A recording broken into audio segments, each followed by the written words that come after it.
আমি doctor Rivuraj Chakraborty, senior consultant traumatology Evercare hospital এবং সাথে ইমার্জেন্সি কোঅর্ডিনেটর হিসেবে আছি।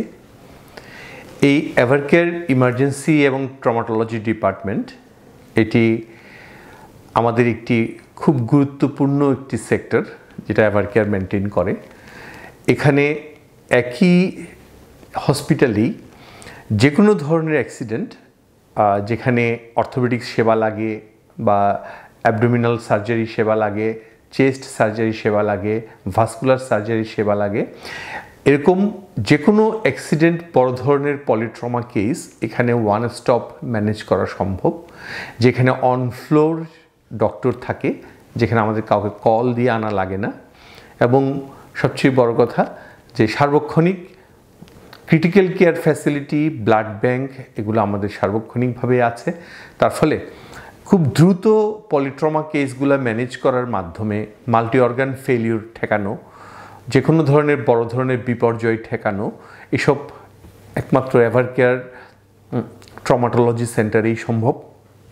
তো আমার মনে হয় এটি আমাদের অনেকের কাছে অজানা যে চট্টগ্রামে ওয়ান স্টপ সমন্বিত ট্রমা সেন্টার বলতে যদি কিছু বোঝানো যায় তাহলে একমাত্র এটা এভারকেয়ার ট্রমাটোলজি ডিপার্টমেন্টকেই বোঝাবে। কারণ আমাদের এখানে পূর্ণাঙ্গভাবে ট্রমা সেবাটা চট্টগ্রামে এখনও একেবারেই গড়ে ওঠেনি বললেই চলে।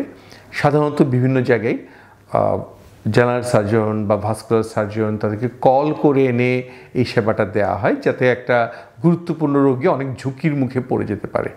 আর তাছাড়া একটা সমন্বিত টিম ওয়ার্ক না থাকলে একটা পলিট্রমা পেশেন্ট ম্যানেজ করা খুব কঠিন হয়ে যায়, যার ফলে আমরা অনেক রোগী পাই যারা বিভিন্ন জায়গায় খুব খারাপ হয়ে তারপর আমাদের এখানে আসে। তাতে হয় কি, আর্থিক খরচ অনেক বেড়ে যায়, জীবন ঝুঁকির মুখে পড়ে। তাই আমরা অনেক ফিল করি যে এরকম খারাপ রোগীগুলো যদি আমরা প্রথমেই পেতাম তাহলে অনেক বিপর্যয় ঠেকানো যেত। সেক্ষেত্রে অনেকে ভয়ে আর্থিক চিন্তাটা করে অনেক সময় এখানে আসেন না।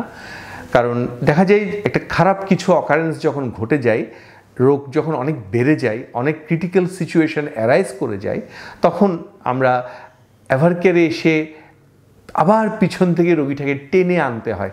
এটি অনেক বেশি ব্যয়বহুল হয়ে পড়ে তখন।